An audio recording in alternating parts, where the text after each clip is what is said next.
प्रबोधन करणारे सायकल स्वार, मलखांब आणि जिम्नॅस्टिक प्रात्यक्षिके, ड्रम, झेंबे वादन, एरियल कसरती, महिला बाईक रॅली, प्रबोधन करणारे चित्ररथांचा सहभाग हे यंदाच्या स्वागत यात्रेचं वैशिष्ट्य आहे। यंदा राज्याभिषेक समारोह संस्थेतर्फे संभाजी महाराज बलिदान दिनानिमित्तानं चित्ररथ आम्ही सायकलप्रेमी फाउंडेशन या संस्थांचे पारंपरिक वेशभूषेतील शेकडो सायकल स्वार, 300हून अधिक महिलांची बाईक रॅली निघणार आहे, अशी माहिती श्री कोपिनेश्वर सांस्कृतिक न्यासाच्या कार्यवाह डॉक्टर अश्विनी बापट यांनी पत्रकार परिषदेत दिली आहे। यंदा या यात्रेचे 25वे वर्ष आहे। संस्कृतीचा महाकुंभ, आपले ठाणे आपली स्वागत यात्रा या संकल्पनेअंतर्गत यावर्षी विविध सांस्कृतिक, वैचारिक तसेच धार्मिक कार्यक्रमांचं आयोजन करण्यात आलं आहे। श्री कोपिनेश्वर सांस्कृतिक न्यासातर्फे गुढीपाडव्याच्या दिवशी रविवार 30 मार्च 2025 रोजी स्वागत यात्रा सकाळी 7 वाजता ठाणे शहरात निघणार आहे। यावर्षी ठाणे जनता सहकारी बँकेचे अध्यक्ष शरद गांगल हे यंदाचे स्वागताध्यक्ष आहेत। सकाळी 7 वाजता श्री कोपिनेश्वर महाराजांच्या पालखीचे पारंपरिक प्रथेनुसार वाजत गाजत प्रस्थान होणार आहे।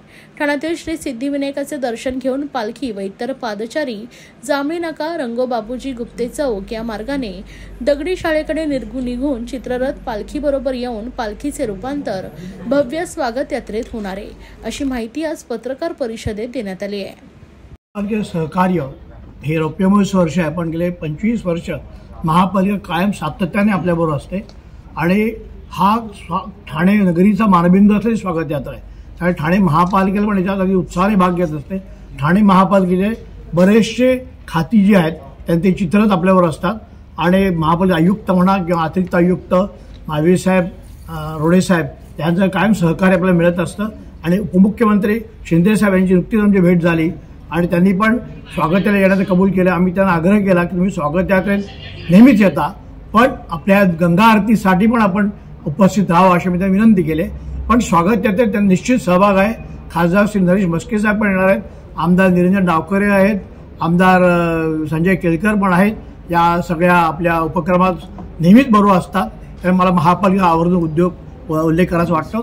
तसंच मगाशी आपण बौद्ध धर्माचा उल्लेख ऐकला तर आत्ताच आपण पाहिलं असेल महाकुंभचा बौद्ध भंते हे महाकुंभ जाऊन आले होते आणि त्यांनी पण तिथे महाकुंभचा आनंद घेतला किंवा त्या अनुभूती घेतली असं आपण म्हणूया। तर तशीच अनुभूती आपल्याला त्यांच्या या सहभागामुळे मिळेल असा मला विश्वास आहे। कार्यक्रमाचं एकंदर जे नियोजन आहे त्याची माहिती दिलेली आहे, परंतु त्याचबरोबर आपण यावर्षी युवकांचाही याच्यामध्ये सहभाग व्हावा म्हणून महाविद्यालयांमध्ये आपण वर्षभर किंवा डिसेंबरपासून काही ना काहीतरी कार्यक्रम करून अशा प्रकारच्या एका सांस्कृतिक मेळाव्यामध्ये की जिथे समाजातल्या सर्व स्तरांमधून लोकांनी यावं या दृष्टीने युवकांचं संमेलन, युवकांच्या सहभागाचीही आपण प्रयत्न करणार आहोत आणि मला वाटतं की यात्रा ही चिर असावी आणि ती वर्षानुवर्ष पुढे चालत राहावी, त्या दृष्टीने आजच्या युवकांनी याच्यामध्ये सामील होतील अशी आम्हाला अपेक्षा। सर, श्री कोपिनेश्वर सांस्कृतिक न्यासाची 25वं वर्ष आहे यंदाचं आणि त्याचं भाग्य तुम्हाला लागलंय स्वागताध्यक्ष म्हणून, तर तुमच्या भावना काय आहेत आणि कुठेतरी आता ही ठाण्याचा मानबिंदू बनलेली यात्रा गिनीज बुकात किंवा लिम्का वर्ल्ड रेकॉर्डमध्ये जाईल असं वाटतंय का? नाही, नक्की आपण जर अशा स्वरूपाचं जर सातत्य ठेवलं आणि 25वं वर्ष हे नक्की योगायोग आणि एका अर्थाने आपल्याला सर्वांचे जे सामुदायिक जो आपला प्रयत्न आहे त्याचं हे फळ आहे। कारण की 24 वर्ष यांनी सुरुवात केली त्यावेळेस सुरुवातीला खूप कष्ट पडले असेल, परंतु आता मोठ्या प्रमाणात स्वाभाविकरित्या समाज येतोय, पण 25व्या वर्षाचं नक्की महत्त्व वेगळं आहे आणि मला वाटतं की 50 ते 75 वर्ष ही यात्रा बघेल अशी आपण अपेक्षा ठेवू। सगळ्यांना सांगायला अतिशय अभिमान वाटतो की गेली 24 वर्ष, यंदाचं हे 25वं वर्ष आहे। दरवर्षी वाढणारा उत्साह आणि लोकांचा सहभाग हा सगळ्या ठाणेकरांच्या दृष्टीने अभिमानाची गोष्ट आहे।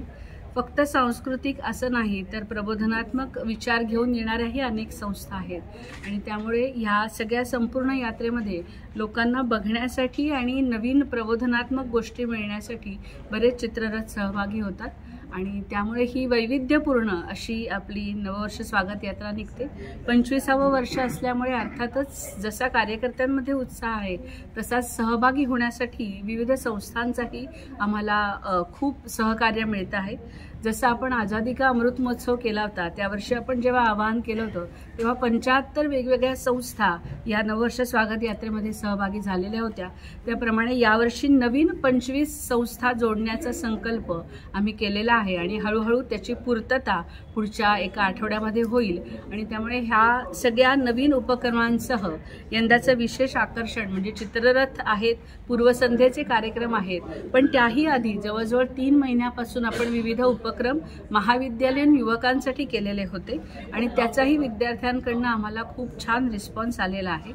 गंगा आरती हे यंदाचं आपलं विशेष आकर्षण असणार आहे आणि ती 2 ठिकाणी आपण ठाण्यामध्ये करतोय. ऋषिकेश, हरिद्वार येथील ही गंगा आरती करणारी मंडळी आपण आवर्जून ठाण्यामध्ये बोलावलेली आहे आणि 28 मार्चला उपवन तलाव, अहिल्यादेवी घाट आणि 29 मार्चला पूर्वसंध्येला जो आधी आपला मासुंदा तलावावरती दीपोत्सव होतो तसा दीपोत्सव झाल्यानंतर या गंगा आरतीचं आयोजन अहिल्यादेवी घाटाच्या जवळ आपण केलेलं आहे. जास्तीत जास्त संख्येने आपण ही अनुभूती घेण्यासाठी तिथे यायचं आहे. पहिल्यांदाच आपण एक नाटक या सगळ्या अनुषंगाने करतोय जे 26 तारखेला अभिराम भडकमकर प्रस्तुत गोष्ट संयुक्त मानापमानाची हे नाटक आपण काशीनाथ घाणेकर येथे केलेलं आहे. या ठाण्यामध्ये मी ठाणेकर आणि माझी यात्रा म्हणून अनेक मान्यवर सेलिब्रिटी या यात्रेमध्ये सहभागी होत असतात. वेगवेगळ्या संस्थांचे अधिकारी जसे येतात तसे ठाण्यातील प्रतिष्ठित व्यक्तीही या यात्रेमध्ये सहभागी होत असतात. या यात्रेमध्ये यंदा दाजी पणशीकर यांचाही विशेष आपण उल्लेख करूया की त्यांचाही सहभाग या यात्रेमध्ये होणार आहे. असे जे आत्तापर्यंतचे आपल्या 24 वर्षातले स्वागताध्यक्ष आहेत त्यांनाही आवर्जून आपण यावर्षी या बग्गीतून त्यांना संपूर्ण यात्रेमध्ये आपण घेऊन जाण्याची व्यवस्था केलेली आहे आणि अशा सगळ्यांच्या सहकार्यामुळे आपली ही नववर्ष स्वागत यात्रा भव्य दिव्य होणार आहे याची खात्री आहे. आणि आपल्या सगळ्यांच्या माध्यमातून आपण समस्त ठाणेकरांना असं आवाहन करतोय की मी यात्रेमध्ये सहभागी कसा असेन आणि मी यात्रेचा भाग कसा होईन असं आवाहन आणि सहभागाचं आमंत्रण आपल्या सगळ्यांच्या माध्यमातून सचिव या नात्याने मी सगळ्यांना देते.